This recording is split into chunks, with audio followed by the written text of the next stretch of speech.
Na série de reportagens Transformados pelo Esporte, você vai ouvir histórias que mostram como um homossexual, um transgênero, um deficiente físico e um morador da periferia enxergaram no esporte um meio de superação, e como é de imaginar, essas pessoas superaram muitos obstáculos. Pensando nisso, é importante que você saiba da existência do Disque 100. O Disque 100 é um programa em que você pode denunciar violações dos direitos de toda a população, como crianças e adolescentes, moradores de rua, idosos, pessoas com deficiência e população LGBT. O Disque 100 funciona diariamente das 8 às 22 horas, inclusive nos finais de semana e feriados, e não é preciso se identificar. Quando houver necessidade, Disque 100.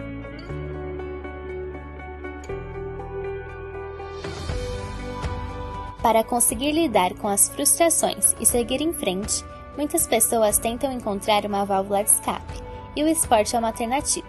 Para a psicóloga Sandra Catarino, o esporte tem características interessantes, porque nos convida a arriscar, superar limites e ajuda a conseguir novos resultados. Em situação de conflito, sejam eles pessoais ou coletivos, é necessário escolher entre viver o conflito, agir com resiliência ou se deixar absorver. E a prática esportiva traz o equilíbrio emocional que ajudará o indivíduo a reconhecer novos caminhos a serem traçados. Além de unir e entreter pessoas, esse meio também tem pontos negativos. A homofobia ainda não foi driblada e está longe de ter apenas casos isolados. Há alguns anos, a homossexualidade era considerada uma doença e hoje já se sabe que é apenas uma orientação sexual. Tanto que, em 17 de maio de 1990 no Brasil, a Organização Mundial da Saúde excluiu a homossexualidade como sendo um problema relacionado à saúde, marcando a data como Dia Internacional contra a Homofobia. E mesmo assim, muitos homossexuais são assassinados, vítimas de preconceito ou levados a situações extremas, como suicídio. Segundo o relatório divulgado pelo Grupo Gay da Bahia, o Brasil registrou 141 mortes de pessoas LGBT de janeiro a 15 de maio de 2019, incluindo 126 homicídios e 15 suicídios, o que equivale à média de uma morte a cada 23 horas. O estudante de publicidade Guilherme Araújo é homossexual e encontrou na patinação um meio de ser quem realmente é. Diferentemente da maioria, o menino de 20 anos acredita que não sofreu muito preconceito durante sua vida, mas isso não significa que ele não tenha enfrentado desafios. Mesmo após ter alguns relacionamentos heterossexuais, Guilherme sabia que havia alguma coisa de diferente, mas não sabia o que. Por volta dos 15 anos, ele percebeu que sentia atração por pessoas do mesmo sexo. No entanto, antes disso, aos 11 anos, o menino encontrou a patinação. Eu acho que eu aprendi muito a ser quem eu sou hoje em dia. Eu não seria ninguém, nem 1% do que eu sou hoje em dia, se eu não tivesse feito esse esporte durante anos, né? E eu acho que uma mensagem que eu possa dividir é exatamente isso. Pense em você, lute por você. Você é seu padrão, não se baseie em ninguém. Na patinação, assim como em outros tipos de esporte, a orientação sexual não interfere em nada. O que importa é você treinar bem, ter uma boa técnica, ser ético e honesto. Mas isso não significa que não exista preconceito. Em entrevista concedida ao jornal Futura, a antropóloga Ana Paula da Silva acredita que a vida esportiva é parte integrante da sociedade e, por isso, os preconceitos e normas estabelecidos na vida social também aparecem nesse meio. Então, se a sociedade ainda tem racismo, ainda tem homofobia, ainda tem preconceito contra mulheres, contra índios, com minorias religiosas, é óbvio que o esporte também vai reproduzir esses preconceitos. A patinação é uma arte e a equipe de Guilherme sempre zelou por respeito e empatia, apoiando o jovem a ser quem realmente é. E por isso, o preconceito veio de pessoas que não tinham ligação alguma com a patinação. No esporte mesmo, eu não tive dificuldades em relação a nada. Óbvio, né, que tem os comentários por fora e tudo mais. De, você faz patinação, você dança em cima de patins e tal. Mas, por outro lado, as pessoas que estavam junto comigo em rotinas de treino e etc., eram pessoas que me ajudavam muito a crescer, tanto no esporte quanto pessoalmente, assim. Já na vida pessoal, Guilherme nunca teve uma boa relação com o pai, que até hoje não quer enxergar a realidade do filho. E a mãe, em suas palavras, é um anjo e nunca precisou que o menino falasse nada a respeito. Sabe aquele ditado, mãe sempre sabe das coisas? Então, a mãe do patinador sempre soube. Dando espaço para Guilherme abrir o coração e não ter medo do que sente, a patinação foi fundamental no seu processo de descobrimento e como forma de realização pessoal. Recentemente, em entrevista concedida ao UOL, o ginasta Diego Hipólito assumiu ser homossexual. Durante o texto emocionante, o atleta disse que tinha o sonho de conseguir uma medalha olímpica e por isso faria de tudo para chegar lá. Diego tinha certeza que se um dia saísse do armário publicamente, perderia patrocínios e a carreira seria prejudicada. Mas, contrariando expectativas de muita gente, Hipólito realizou seu sonho e virou exemplo de superação. Ao anunciar sua orientação sexual, o atleta anuncia que nunca mais vai deixar de viver quem é, e ele é gay. Na próxima reportagem dessa série, a repórter Nathalie Coelho contará a história do rapper Tiele Santos, que encontrou no rugby um meio de superação. De São Paulo, Isabela Oliveira para a Rádio Fapcom.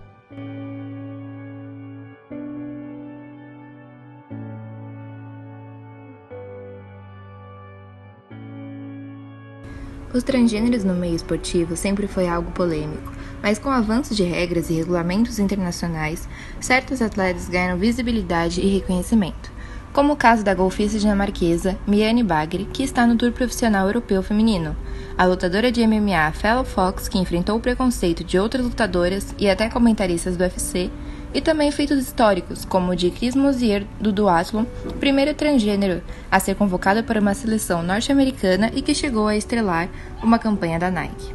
Esses são apenas alguns exemplos de transgêneros que, por meio do esporte, romperam barreiras de preconceito e de discriminação. O rapper e homem trans Tiele Santos, com 44 anos, participa do time de rugby Tamanduá As Bandeiras, primeiro time de rugby LGBTQ inclusivo fundado em 2017 em São Paulo. Tiele conta que conheceu o time através de um amigo e que sua relação com o time é muito boa. Eu conheci o time através de um amigo meu que está jogando agora ali, está treinando, que é o Tom, que é homem trans também. Ele me mandou um convite via Face, eu achei interessante, né? Vim dar uma olhada, vim conhecer e acabei ficando.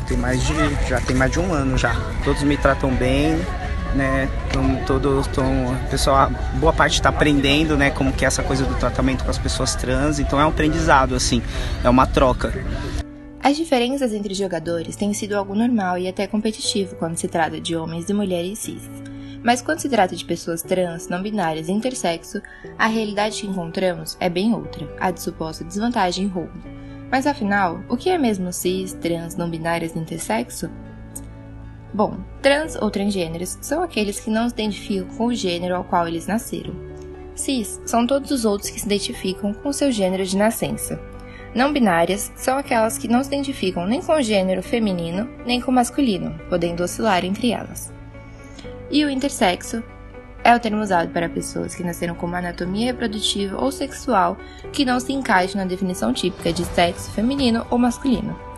Quando a pauta traz a questão de desempenho físico entre sexo, as desvantagens e vantagens dentro da competição, os principais fatores em questão são massa muscular, que os homens têm em média 35% a mais do que as mulheres, e a altura, onde os homens são em média 12 centímetros mais altos.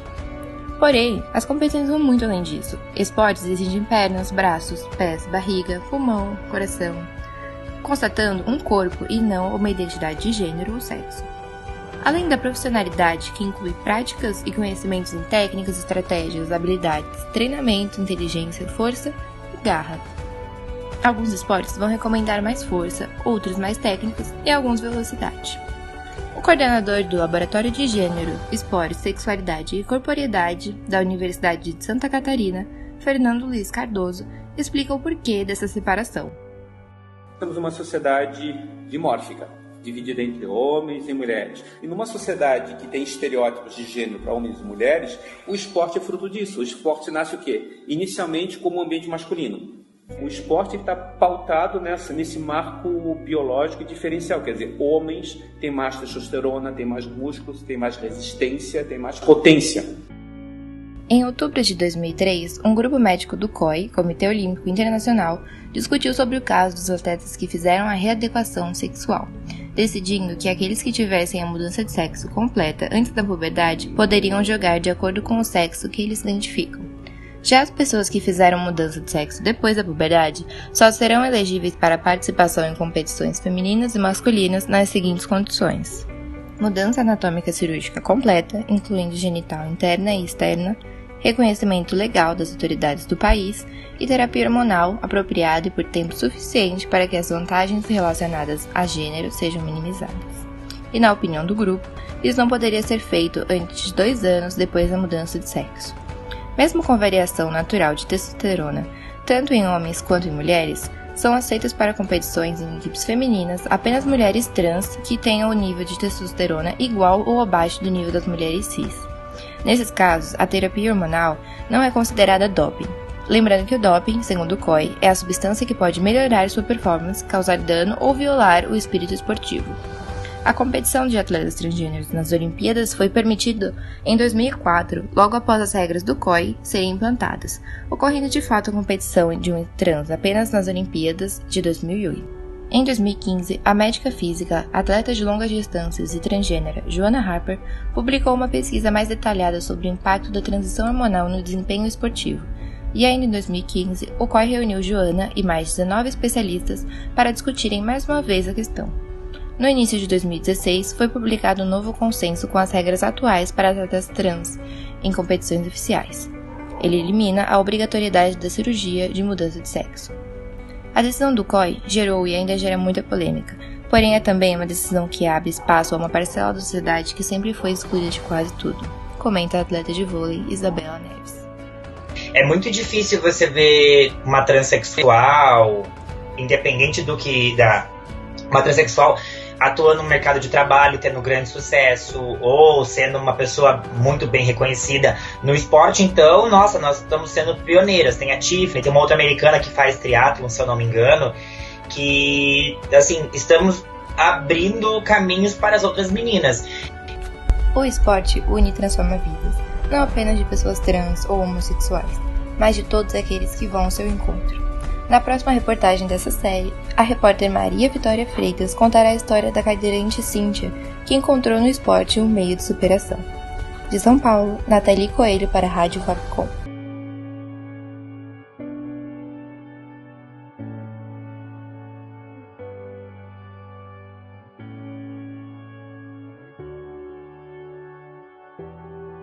A paraense Cíntia de Carvalho, que hoje tem 34 anos, tinha uma vida normal para uma jovem adolescente. Tinha terminado o ensino médio e estava esperando sua primeira filha. 2 meses depois de dar à luz a sua primogênita Ágata, Cíntia sentiu fortes dores no estômago. Foi ao posto de saúde, foi medicada e no dia seguinte tinha perdido o movimento das pernas. De lá para cá, a vida dela mudou da água para o vinho e o basquete foi um agente transformador em sua trajetória.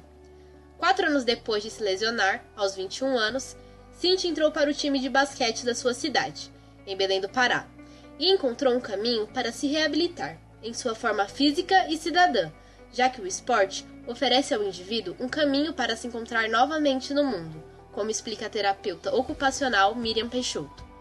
Há uma quebra de processo reabilitador, ele deixa de sair da reabilitação e passa a ser um indivíduo, um atleta. Então isso melhora na autoestima, na confiança, interfere isso numa família por completo. Então a família fica mais confiante, a família fica mais segura e se torna uma coisa produtiva, né? Produtiva de alegria, produtiva de qualidade de vida, produtiva de socialização, né? Foi com autoestima e confiança resgatadas pelo esporte que Cíntia disputou os Jogos Pan-Americanos no Rio de Janeiro em 2007, apenas 3 meses depois de estar em treinamento com um time de sua cidade. Em 2011, ela e sua equipe conquistaram a primeira medalha de bronze representando o Brasil no Parapan, disputado na cidade de Guadalajara, no México. Em entrevista, Cíntia conta como foi a sensação de estar em quadra pela primeira vez. De início, o que me marca, que eu conto até hoje, é a minha primeira seleção, né, em 2007, Parapando Rio, eu, como eu dizia, eu tava treinando, eu não sabia dar um arremesso de lance livre. Aí, jogando contra o Canadá, faz uma falta, a Cíntia vai cobrar. Aí eu olho pro banco, olho pro meu técnico. Aí eu falei, e agora? Eu nunca tinha treinado lance livre, né? Porque eu tava muito recente, então eu tinha que saber muita coisa, então eu jamais ia imaginar. Então, quando foi para me cobrar, ele disse, eu confio em ti, todo mundo, as minhas companheiras de equipe, ele disse assim, eu confio em ti. Então ali aquilo me subiu aquele gás e eu não sei de onde eu consegui força que eu consegui fazer o lance livre. Para mim aquilo ali marcou. Apesar de todas as conquistas e momentos marcantes no esporte, a atleta encarou muitas dificuldades em toda a trajetória. Cíntia conta sobre a discriminação que sofre até os dias de hoje pelo fato de ter uma limitação física. Se locomover em sua própria cidade é desafiador, já que não existem espaços adaptados para cadeirantes. Muitos motoristas e passageiros se incomodam pelo tempo gasto para que ela possa simplesmente subir no ônibus. Já cheguei a botar a cadeira na frente do ônibus para eles pararem para mim, porque senão eles não paravam, o motorista teve que parar, ou ele parava e ele me batia. Aí o pessoal dizia que eu sou louca, eu falei, louca? Eu sou louca mesmo, mas eu tô brigando pelos meus direitos. Além de todos esses constrangimentos e das interferências no direito de ir e vir da esportista, dificuldades relacionadas a custo, recursos e patrocínios são escassos no meio do esporte adaptado e, infelizmente, não há como depender exclusivamente da renda gerada por ele. O esporte adaptado surgiu no século XX com modalidades voltadas para os deficientes auditivos. No ano de 1920, passaram a incluir outros tipos de deficiências, e a partir daí, as modalidades esportivas começaram a ser adaptadas. Só 40 anos depois, em 1960, foi criado os Jogos Paralímpicos, um dos maiores eventos esportivos do mundo que envolvem atletas com limitações físicas e mentais. Com isso, diversos clubes brasileiros e associações começaram a investir e a desenvolver os esportes adaptados.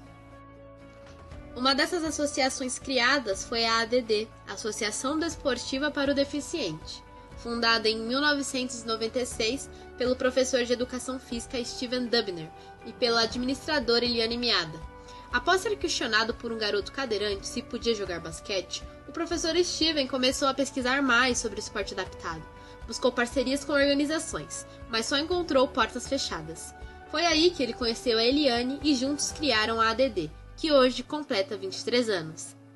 Só no ano de 2019, a associação atendeu gratuitamente 230 pessoas, entre jovens, crianças e adultos.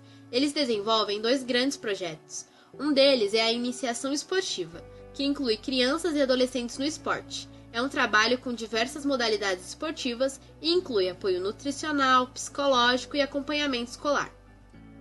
Existe também o programa de alto rendimento, que entra em modalidades competitivas. O basquete cadeira de rodas é o mais consagrado, já que existem 2 equipes, sendo uma delas a melhor do Brasil, que conquistou títulos de pentacampeã brasileira e tricampeã paulista. Além do basquete, existe o atletismo, o vôlei sentado e atletas com próteses que também treinam e disputam campeonatos. Eliane explica que a maior dificuldade é manter os projetos, já que tudo é gratuito e eles têm um alto custo com o desenvolvimento do atleta, infraestrutura, equipamentos e recursos humanos.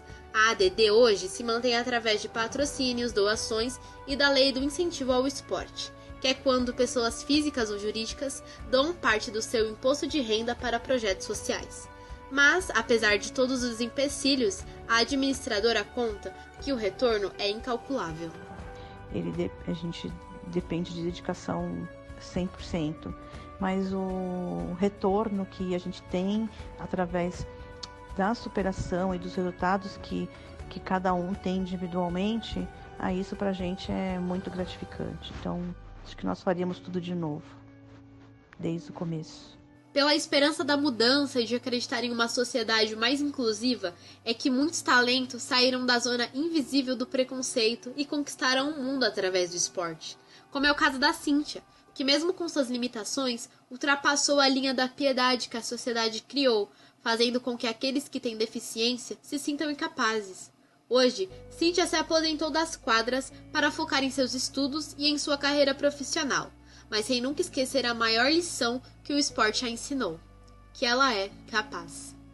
Na próxima reportagem dessa série, a repórter Monique Caroline vai contar a história do atleta Kelvin Trindade, que encontrou no boxe um meio de superação.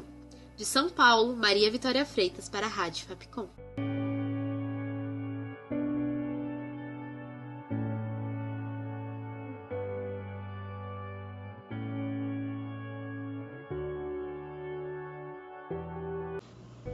Foi quebrando padrões, preconceitos e estereótipos, enchendo de orgulho seus pais e treinadores, que Kelvin Alecrim Trindade saiu da Bahia, treinou na favela do Moinho e se tornou campeão paulista de boxe, aos 13 anos.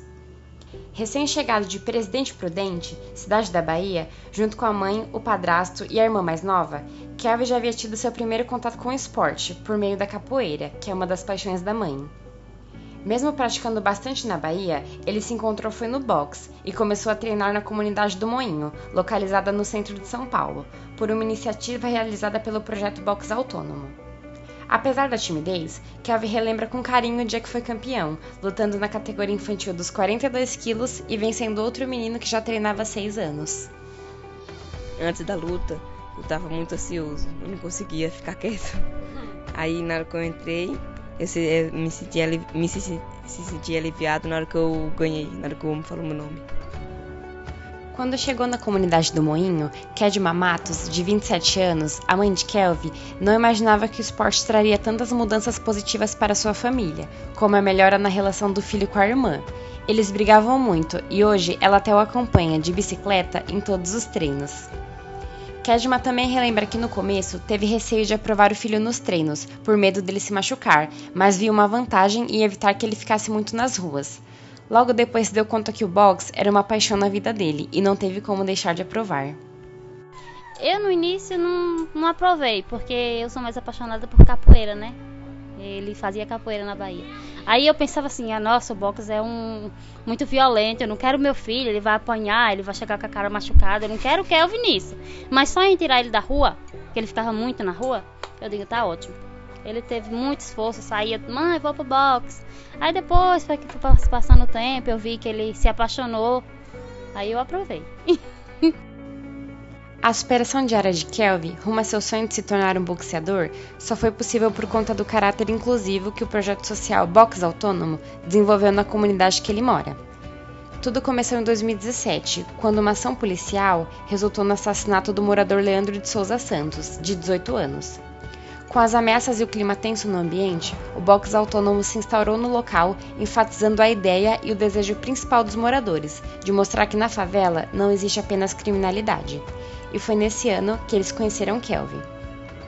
A história do projeto é muito longa. Começaram em uma ocupação habitacional, depois migraram para espaços públicos, passaram pela comunidade do Moinho e hoje os treinos acontecem na Casa do Povo, localizada no bairro do Bom Retiro, centro de São Paulo.